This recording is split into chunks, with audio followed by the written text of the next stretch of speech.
प्रश्नावली 13.2 का प्रश्न 8वां कहता है एक गोलाकार कांच के बर्तन की एक बेलन के आकार की गर्दन है जिसकी लंबाई 8 सेंटीमीटर और व्यास 2 सेंटीमीटर है, जबकि गोलाकार भाग का व्यास 8.5 सेंटीमीटर है।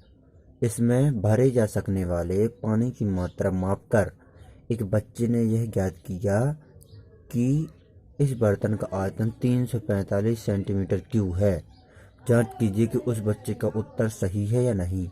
तो यहाँ पर एक गोलाकार कांच के बर्तन की एक बेलन के आकार की गर्दन है जिसकी लंबाई 8 सेंटीमीटर है और व्यास 2 सेंटीमीटर। तो यहाँ पर आपको मैं चित्र की सहायता से दिखा देता हूँ।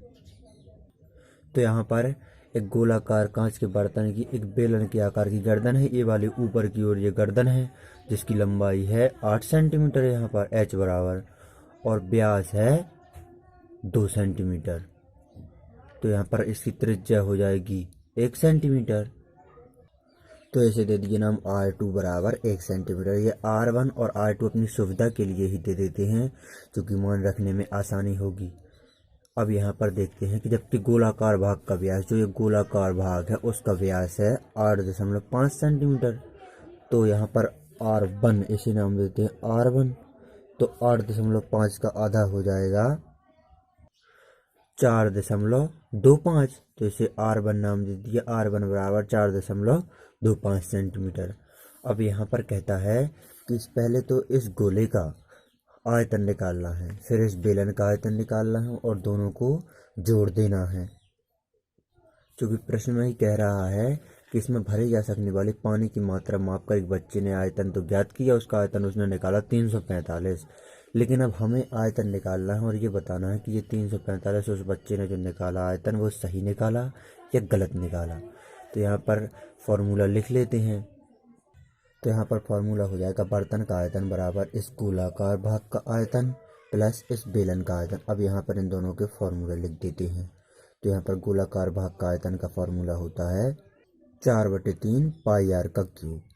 क्योंकि हमने यहाँ पर इस गोले में R1 दिया हुआ है, R1 यहाँ पर माना है, तो इसे मान लेंगे R1 का क्यूब। अब ये प्लस का चिन्ह लगाते हैं यहाँ पर। अब यहाँ पर बेलन का आयतन का फॉर्मूला लिख देते हैं। तो बेलन के आयतन का फॉर्मूला है पाई R² इंटू एच।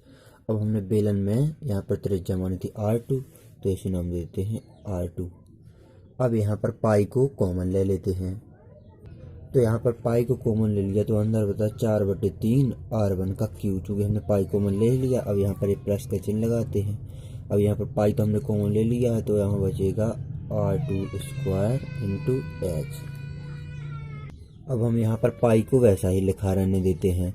अब इन सभी के मान रख देते हैं। तो 4/3 को वैसा ही रहने देते हैं इंटू में R1। तो यहाँ पर R1 का मान है 4.25। तो यहाँ पर 4.25 का 3 की घात हो जाएगी। अब ये प्लस का चिन्ह लगाते हैं। R2², तो R2 का मान है यहाँ पर 1, तो 1 का वर्ग इंटू में h का मान है 8 सेंटीमीटर। तो यहाँ पर 8 लग देते हैं, तो ब्रैकेट बंद कर दिया। पाई को हम वैसा ही लिखा रहने देते हैं। 4/3 को यहाँ पर हम वैसा ही लिखा रहने देते हैं और इंटू में अब यहाँ पर 4.25 का 3 बार गुणा कर देते हैं। तो यहाँ पर 4.25 का 4.25 में गुणा करेंगे तो यहाँ आ जाएगा 18.0625 और इसमें 18.0625 में 4.25 का फिर से गुणा करेंगे तो यहाँ आ जाएगा 76.765625। तो यहाँ पर 76.76, 2 अंक लेना है दशमलव के बाद, और तीसरा अंक है 5 या 5 से अधिक, तो यहाँ पर 7 हो जाएगा, यानी कि 76.77। तो यहाँ पर 4.25 का घन हो जाएगा 76.77। अब यहाँ पर प्लस का चिन्ह लगाकर 1 का वर्ग होगा 1 और 1 का गुणा 8 में होगा तो 8 ही आएंगे। यहाँ पर ब्रैकेट को बंद कर देते हैं। अब यहाँ पर इस 3 का भाग दे देते हैं यहाँ 76.77 में देते हैं। तो यहाँ पर 3 3 9 6, 3 5 15, 3 5 15, 3 9 27, यहाँ आ जाएगा 25.59। इस 3 से ये कट जाएगा। अब यहाँ पर 4 का गुणा कर देते हैं 25.59 में। तो यहाँ पर पाई को वैसा ही लिखा रहने दीजिए। यहाँ पर 4 गुणे 25.5 हो जाएगा और प्लस में 8 वैसा ही। अभी इसे आगे सॉल्व कर लेते हैं। तो यहाँ पर 4 का गुणा 25.5 में कर देते हैं। तो यहाँ पर जब हम 4 का गुणा 25.5 में करेंगे तो यहाँ आ जाएगा 102.36 और ये प्लस में 8 पहले से ही है यहाँ पर। अब यहाँ पर पाई का मान हमने पहले ही लिख दिया था 3.16, तो इसे वैसा ही लिखा रहने देते हैं। 3.14 माफ की 3.14 पाई का मान होता है। अब यहाँ पर 102.36 में 8 जोड़ेंगे तो 102 और 8 हो जाएंगे 110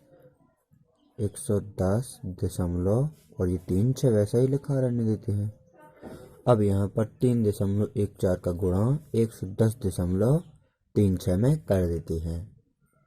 तो जब यहाँ 3.14 का गुणा 110.36 में करेंगे तो यहाँ आएगा 346.5304 सेंटीमीटर क्यूब। तो यहाँ पर आयतन आ गया जो बर्तन में उस बच्चे ने पानी भरा था, उसका सही आंसर है 346.5304 और उस बच्चे ने जो आयतन ज्ञात किया था वो ज्ञात किया 345।